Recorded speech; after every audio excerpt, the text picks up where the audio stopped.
நன்றி சார். இணைந்து உங்களுடைய கருத்துக்களை பகிர்ந்து கொண்டமைக்காக. தொடர்ந்து நம்மோடு காங்கிரஸ் எம்பி திரு சசிகாந்த் செந்தில் அவர்கள் தொலைபேசி வாயிலாக இணைந்திருக்கிறார். வணக்கம் சார். வணக்கம். வணக்கங்க. காட்சிகளை பார்த்துருப்பீங்க. மிகப்பெரிய ஒரு கலவரமே நடந்திருக்கு. 144 தடை உத்தரவு அப்படின்றது போடப்பட்டிருக்கு. இதுல அரசியல் ஆதாயம் தேடுவதற்காக சிலர் இது போன்ற நடவடிக்கைகள் ஈடுபடுறாங்க அப்படின்ற குற்றச்சாட்டுகள் பலரால் முன்வைக்கப்படுகிறது. உங்களுடைய பார்வை இதுல? இது இவங்களுடைய ஸ்டாண்டர்ட் பிராக்டிஸ்ங்க. இது இங்க மட்டும் கிடையாது. இது எல்லா மாநிலங்களையும் இந்த பாஜகவும் அவர்களை சேர்ந்த இந்த பெரும்பான்மை இனவாதிகளும் சேர்ந்து பண்ற அரசியலே இது மட்டும்தான். வேற அரசியலே கிடையாது அவங்களுக்கு. அதாவது கர்நாடகத்தை எடுத்தீங்கன்னா அந்த பாபா புடங்கரின்னு ஒரு மலையில இதே மாதிரி எக்ஸாக்ட்லி தர்கா கோவில் இது ரெண்டுத்துக்கு நடுவுல ஒரு பிரச்சனையை உண்டு பண்ணி அங்க ஒரு அரசியலை மையப்புள்ளியா வச்சாங்க. மற்றவங்க எல்லாம் எப்படி மக்களை தேடி மக்களுக்கு நல்லது செய்யறோம் அந்த மாதிரி விஷயங்களை பேசி அரசியல் செய்வாங்களோ இவங்களுடைய வேலையே இந்த மாதிரி கலவரத்தை தூண்டி அந்த கலவரத்தின் வாயிலாக ஒரு அரசியல் அமைப்பதுதான்.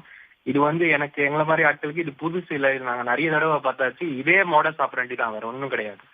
அதனால இந்த மாதிரி சூழ்ச்சிகளுக்கு தமிழ்நாடு எந்த காலகட்டத்திலும் இடமும் கொடுக்க கூடாது.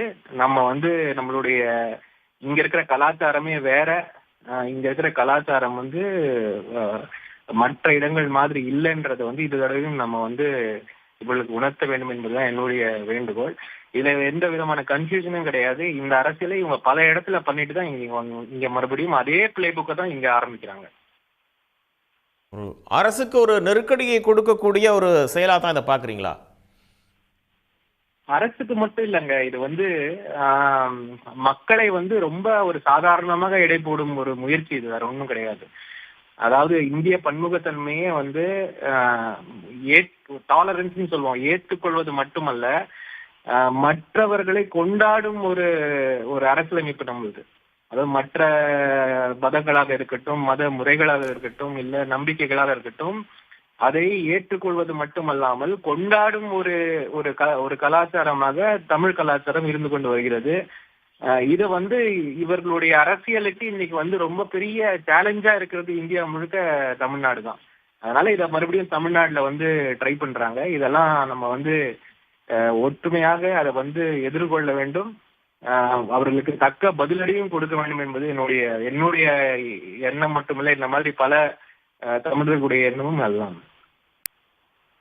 இன்னைக்கு பார்க்குறோம் எல்லா இடங்கள்லையும் ரொம்ப அமைதியாக நடந்தது. பக்தர்கள் எல்லாம் மகிழ்ச்சியோடு திரும்பினாங்க. லட்சக்கணக்கான பக்தர்கள் போனாங்க திருவண்ணாமலைக்கு. அங்கெல்லாம் எந்த ஒரு பிரச்சனையும் இல்லை. ஆனால் இங்கே மட்டும் இது போன்ற ஒரு மிகப்பெரிய ஒரு கலவரம் நடப்பதற்கு என்ன காரணமாக இருக்குன்னு பார்க்குறீங்க?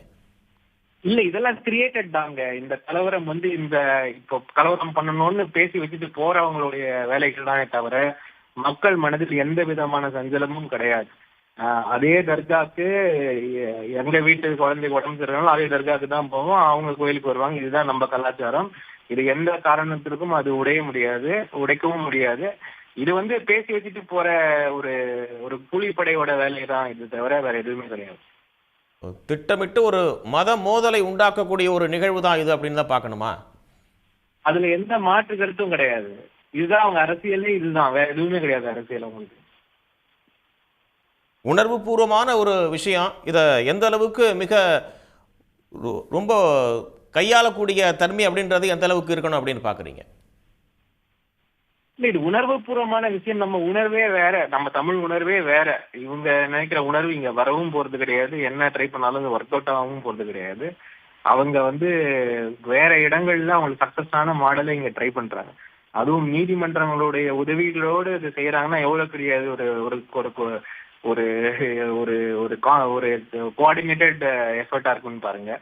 இதை எதிர்த்து தமிழ் மக்கள் சித்தாந்த ரீதியாகவும் சரி, மன ரீதியாகவும் நாம நிக்கணும்ன்றது என்னுடைய ஒரு எண்ணமும் கூட. இதையெல்லாம் நம்ம பெரிய லெவல்ல நம்ம வளர விடவே கூடாது. இது தக்க பதிலடி தமிழக அரசாங்கம் கொடுக்க வேண்டும். தமிழக மக்களுடைய மனதும் உணர்வும் என்றுமே ஒற்றுமை மற்றும் கொண்டாட்டம், மற்ற ஒரு ஒரு ஒரு நல்லிணக்கம், இதுதான். இதோட ஒரு வெளிப்பாடாதான் இன்னைக்கு தமிழக அரசாங்கம் இருக்கிறது. கண்டிப்பாக இதுக்கு எந்த விதமான இடமும் கொடுக்க மாட்டார்கள் என்று என்னுடைய ஆசையும் கூட, நம்பிக்கையும் கூட. உடனுக்குடன் செய்திகளை தெரிந்து கொள்ள சன் நியூஸ் பெல் ஐகானை கிளிக் பண்ணுங்க.